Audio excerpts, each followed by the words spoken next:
What's up guys, Callum here and welcome back to the channel, and today we are continuing our Doctor Who Series 12 reaction series of videos stuff. So last time we reacted to Can You Hear Me, which was an episode that was started strong then ended like crap. It was a very bad ending, and then it decided let's rush so much story into 5 minutes to then say, hey, we've fully fledged our characters. Yeah, it was a very odd episode. It's one that I'm, even now, don't know how to feel about it. So, I don't know what to expect from this episode. We've got this episode, and then we have the two-part finale. So this is pretty much the last standalone-ish episode we're going to get in. Yeah, and I don't know if it's going to lead into the finale as a little like through line, if it'll have anything to do with the finale. I have no idea, but all I can hope, though I'm not confident, all I can hope is that this is just a good episode. Where I'm at right now with Series 12 is that I think this is a bad series, because I don't think Spyfall was very good. I think Orphan 55, while I had fun with it while reacting to it, is not a well-written story. Night of Terror, I think, is the more nicer episode, but even then it has its problems. Fugitive of the Jejune is not a good episode. It's quite poorly paced with bad performances and just so many basic tropes that it isn't clever with what it does in the end. And then the repercussions that could have in the future are yet to be determined. Then we had Paraxius, which I liked, but the second half was pretty bad. The first half was very strong, with the second half being quite bad, and that could be the same with Can You Hear Me. So all in all, there's not been a stellar episode. A lot of people say Spyfall and Fugitive of the Jejune were great episodes, but let's be honest, they're not. They're poorly written. Only a couple good things about them, and I just don't think that I think people are way too into the reveal aspects, and that bumps the episode up for them, and that's, in a subjective way, that's fine, but objectively they're not well written stories, especially Spyfall is not good. Like, the more I think about it, the more I'm like, part 1 and 2 are mess. They're complete messes of episodes, especially part 2. Part 2 has aged so poorly in just a few matter of weeks for me. It's aged so poorly, and I didn't even really like it on first watch.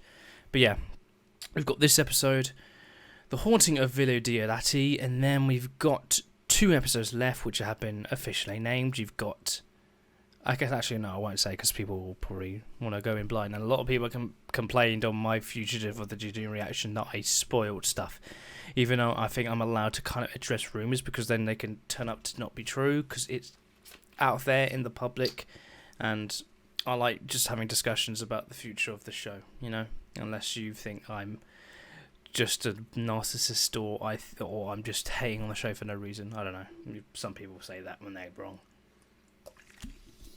So yeah, without further ado, let's get into episode 8 of series 12, The Haunting of Villa Diodati. Let's just get into it. Oh, lightning.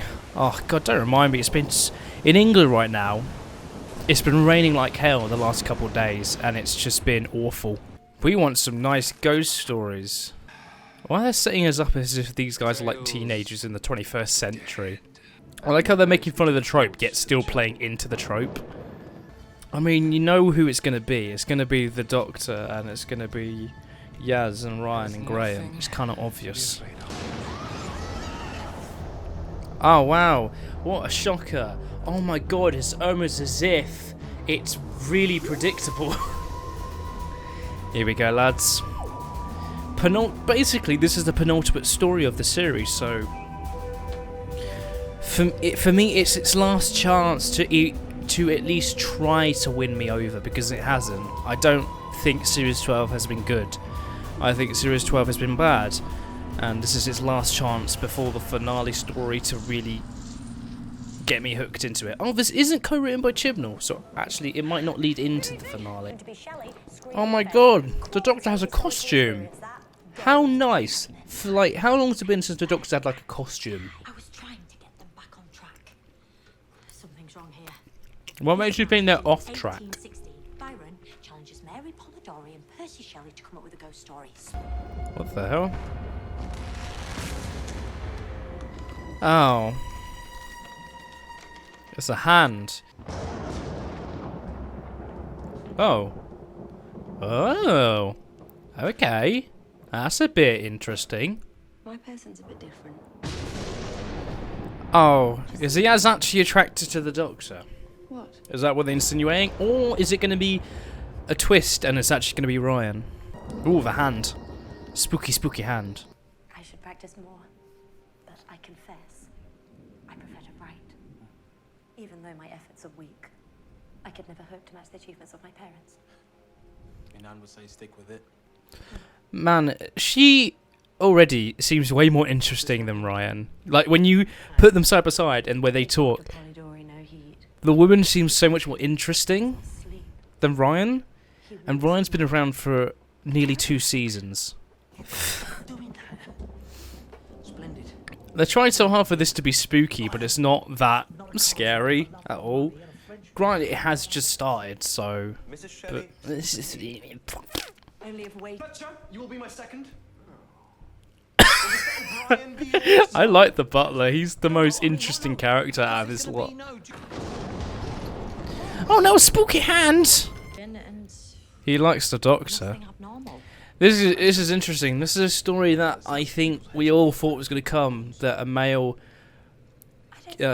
character would get attracted to the Doctor, because we've had it with girls being attracted to the Doctor when the Doctor is male. So this was always bound to happen. Not against it if it's written well. Maybe the twist would be that he's actually not attracted to the Doctor, but to the girl who's attracted to him. If that's him, it's really hard to remember all these guys' names because there's so many side characters. Retires to our chalet, to write. Maison Chapuis, on the shore. We should probably pop down and have a chat. While everyone else sleeps, and Ryan and Graham, not Ryan, Graham does a bit of reading. Cheers. You're a belter. Yeah.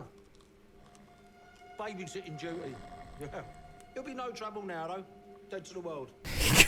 They couldn't make it any more clear that those people are not real and Graham's just seeing things. You keep going the same way. Go the other way.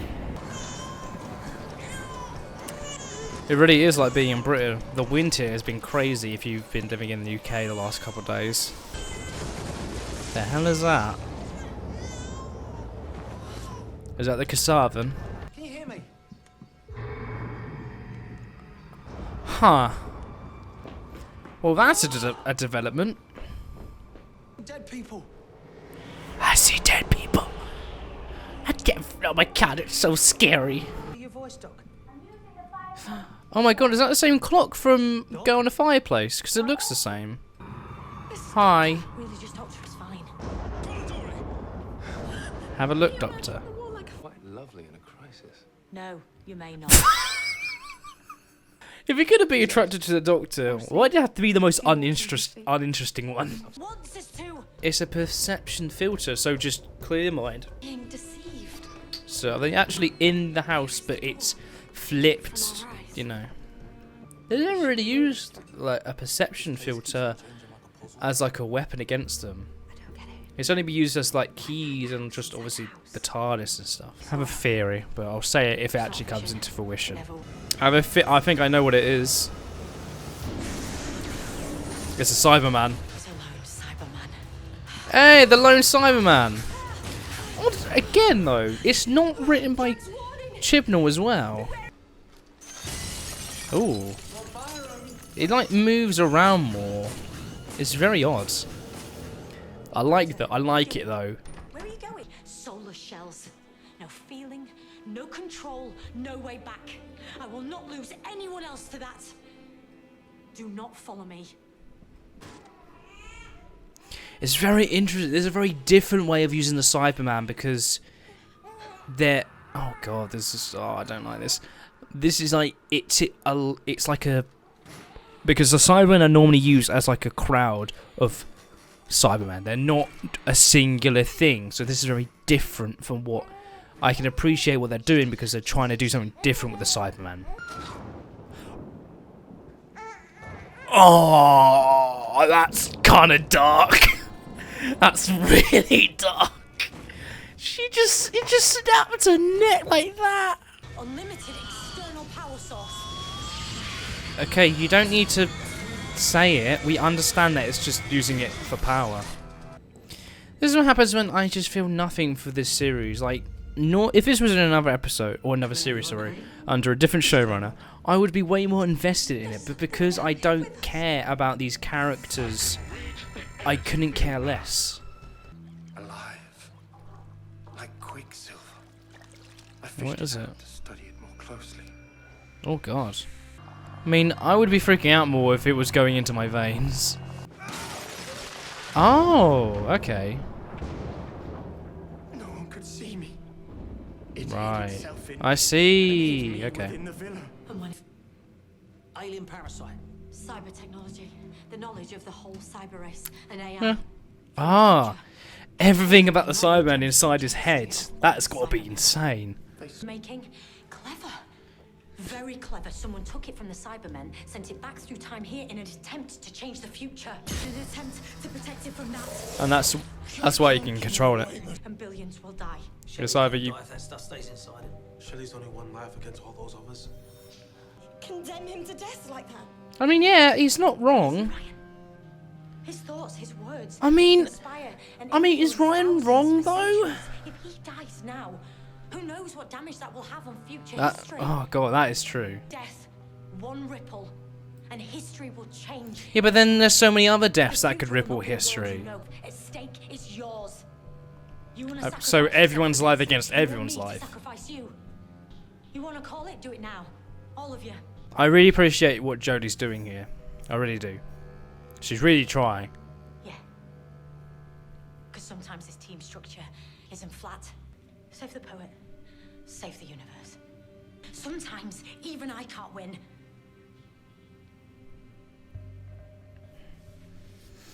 That was honestly probably Jodie's best scene in the show. I really think that was probably her best scene in the show. It must execute the host to be extracted. It's not obeying you. Then I shall execute the host. Yeah, you did spare the son. You didn't kill... You killed the old woman, but didn't... Father. Before. I was. He's a useless runt, sickly and weak. And I Jesus. have children. What does it... What? Oh, Jesus Christ. Whoa. What are you doing? What the hell? What are you doing, Doc? It will tear this reality, but this planet will remain only in shreds. Can't win. We are inevitable. Let me guess, you're gonna give it to him. Because, you know. Well, there you go. It has what it wants. I don't know how to feel about that. I'm not sure. It's a lead up to the next episode, and the Doctor is going to feel responsible for what happens. So it's interesting what they can do for a character. The only problems I'm having with this episode is that I feel like the Cyberman being non-human, oh no, being very human, is very You odd. pursued Mrs. Doc. Why would it reanimate a couple of stiffs just to bring the Asani? No? Yeah, Graham's the one that saw it. We thought you saw Shelley like we did. No, no, come on, Doc. This is where you jump in with a rational explanation. I mean, ghosts don't exist, right? Unless they do. What? Oh, don't tell me they're just going to leave that on to, like, think about. Surely that's going to be important. Yeah? Wherever you think's a good place to start. With step two. The world was void. The winds withered in the stagnant air, and the clouds perished. Darkness had no need of aid from them.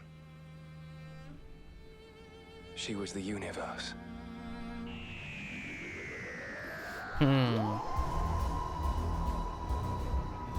And that was the haunting of Villa, whatever it was. God damn it. So that was that episode, and that was a lot. That was a lot to pack into one episode. So it's the precursor. It is the utopia of this whole story. This was very much a Utopia-esque kind of story in terms of how it was structured in importancy, as in it starts out quite normal, but then as it slowly goes on, it gets to the point where you realise this is important to the whole series. So the lone Cyberman, which Jack warned us about in Fugitive of the Judoon, this is the lone Cyberman. It is not fully Cyberman. It is a half Cyberman that is like a human because it has the emotions behind it. In the way it talks as well, which I'm not a big fan of, because I don't like some like villains that are pre-established to be taken to the extreme in another direction. So I feel like that, for like personally, I think that they could have just had it be non-emotional, but it be more rogue, it be more sort of like wild. You know, I think that's something that they could have done. I don't think they needed the emotional attachment to it, because I don't think the emotional aspect had any true like relevance to the story apart from like the whole baby situation. But I don't think that was necessarily like needed. Just my own thoughts. The Lone Simon, I feel, was fine. Maybe a tiny bit too hammy, in my humble opinion. Yeah, I think that it just was a bit too hammy for me. I think it could have been turned down a bit. It tried to yell a lot, and it tried to be very intimidating, and I wasn't really feeling it, you know. But we're probably going to see it again in the next episode, and that's probably what's going to be the next episode. It trying to resurrect the Cyberman with the Siberius thing that Shelley had. And that whole thing, I think that scene with Jodie that I mentioned being her best scene, I do generally believe that was her best scene. I think she really, really tried to really encapsulate like the cold reality of not only the situation but just her like position, I guess. I think the idea of it's been done to death, to be fair. The whole sacrificing one life to save millions, or the other way around. Save one person or don't save them, you know. It has been done to death, so it's not something new and like original. But the idea of it in a timey-wimey scenario is like very complicated and very interesting discussion, because it can. They made it important that these stories that these people wrote mattered in terms of how the future goes going forward. And the way she actually solved the situation by tricking the Siberius into thinking that Shelley died because him seeing his death. Very interesting and very extreme. It's a very high intent situation, so it's... I don't know how I feel about that. The side characters in the first half were very much focal, like the vocal point. And then as soon as the Cyberman showed up, they kind of drifted off. Especially, I think, the main male and this other one. And then the other woman. But the only one that was quite important was the mother. She was a little bit more important than the others. I think she was still kind of up front and, like, important to the story. Especially with, like, the Cyberman fretting her. Yeah, I think she was the best out of the four. I don't really care for the other three, especially the woman with the side plot. Oh, I fancy this guy trying to get his letters and stuff, and then he turns out to be an asshole, you know. And him being attracted to the Doctor, I think, was an element in a story in this era of the show was going to be inevitable. So I'm not shocked that that's something that's happened.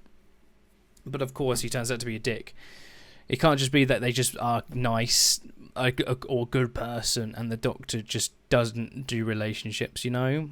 I feel like that would have been a much more satisfying story to tell than to say, oh, he's a guy, so he's terrible. I don't know. But yeah, and in this episode, the companions, I was never expecting them to get development in the story, but I think the better scenes with them, Graham actually I think was pretty good throughout. I think he was the most interesting person in the story, but they've left that whole ghost thing with the mother and child, or whatever, the woman and the child thing, left open. surely that has got to be some relevance to Graham going forward. I would be shocked if they just left that without explaining it. But the companions in the story didn't do much in terms of plot elements, and they didn't really do anything towards the plot to advance it. But the scenes between them and the Doctor in those few bits near the end, I think, are pretty interesting in how they value life and how they value like situations, like Ryan saying like we should probably sacrifice this guy to save the world. And I think I understand Ryan's perspective on that, but obviously you've got the aspect of time that it could ripple and stuff, and it isn't something that's new. This is stuff that's been talked about in the show many times. But yeah,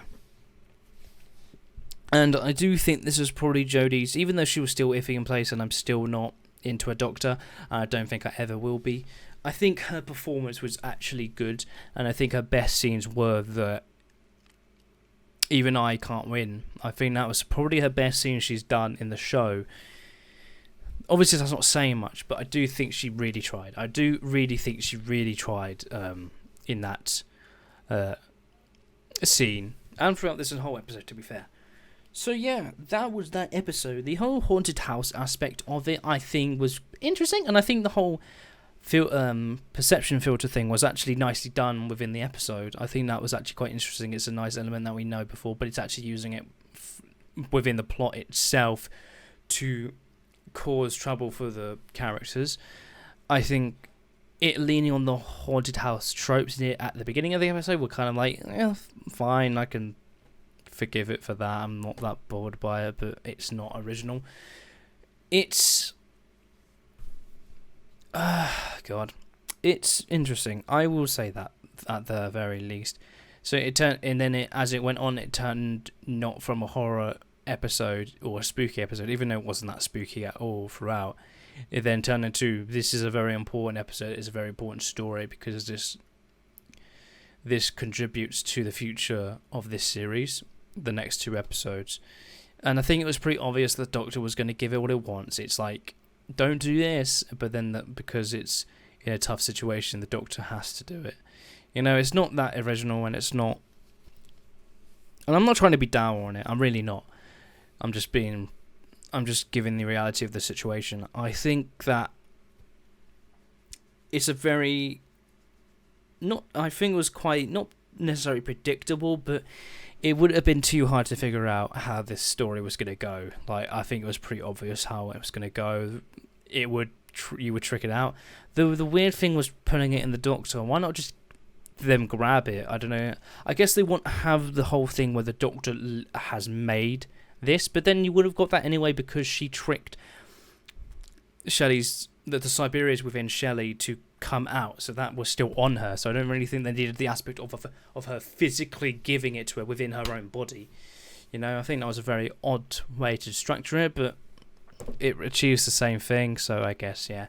So yeah, this episode is the utopia of this 3-part story. It's pretty much a 3-part story now. And we will have to see next week with the ascension of the Cyberman. So, am I invested? I'm interested to see how that goes, but I'm not truly invested. But I think that's because of how this last series has gone. I'm just not invested. I'm just not, and I can't help being invested if I just don't. I'm just not into the episodes. It's just it is what it is, and it's not. This isn't me being down on it. Like, I don't even hate the episode. I don't think it was bad, and I don't think it was like trying to. Well, in a sense, I think it did kind of stuff a few things together, and it didn't totally work out. But it is literally, I'm just not invested. That's the bottom line. I'm just not invested. And I think that's really how I see it. And that's what happens when you have a poor series. You know, that's just what happens. You just don't get invested. You're not bothered. But that's the way it is, and that's how I feel. So how would I rank this episode? I definitely don't think it's bad, though I'll have to think about it more, for sure, and it could age poorly over time. But as of right now, it's fine. It's probably one of the better episodes of the series. It's better than I find it better than Fugitive and Spyfall and Orphan 55. I think it's better than Can You Hear Me? So I would probably give it a 7 asterisk, because I find that that's high, but I'm going to have to reevaluate all the rankings and ratings I give every episode at the recap. So right now it's a 7, but it will depend on the next 2 episodes. I think, of course, because it's a multi-part story. This is essentially part 1. It's a 3-part story because this leads into the next 2 episodes. But yeah, it's interesting, yeah. It's an important episode, I'll give it that, and we'll have to see how the rest of the story goes with the Cybermen and the Doctor. Will they lean into the whole aspect that the Doctor basically created or recreated the Cybermen? They gave them everything, this thing that holds all the information about Cybermen and how they work, you know? It'll be interesting. So yeah, I guess that is that. 7 asterisks out of 10. So they could change at any point, but when we recap it, it'll probably change depending on the next 2 episodes. But yeah, and I do want to say to everyone that before you obviously say that, oh, you want to hate it, I do like this episode. I do. I think it's a good episode. I think just this is probably subjective. This is not objective, because I don't think this is an objectively bad episode at all. It's probably pretty good, you know? I think it's actually pretty good. But I think the main issue is that I'm just not invested, and that's the main problem I have. And so it's not really a hindrance on this episode. It's paced fine. It's got decent writing. It's got an interesting aspect of the Doctor and how she might be characterized going forward. So that is definitely good potential. This is a good episode. I would probably say it's just slightly worse than Night of Terror. I don't know.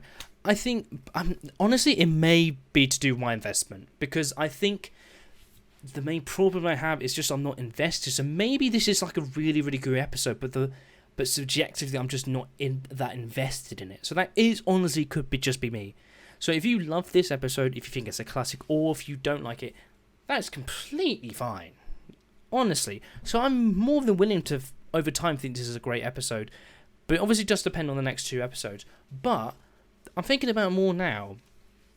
Yeah, I think a 7 right now is fair. And I think it can go up, because I think there is stuff that I'm thinking about now that I actually kind of do like. And I think Jodie is pretty good in it as well. So yeah, I think a 7 asterisk is good, because I think it could go up. I generally think it could. I just think that my investment levels does hinder it a bit. But that's to do with the last episodes, not this one. So it's more to blame on the previous episodes than this. So I don't really blame this episode for my investment levels, you know? I think just the things I have a problem with objectively is that... Not objectively, I don't think it's that objective. But it's just I kind of wish that the Cyberman was more Cyberman-like. It can still have that hint of emotion, and that's completely fine. But I think it was very over the top, just a tad. You know, I think that's the main problem I have with it. But yeah, that was that. And I guess, ladies and gentlemen, I will see you next time for the part 1, Ascension of the Cyberman. I'll see you then.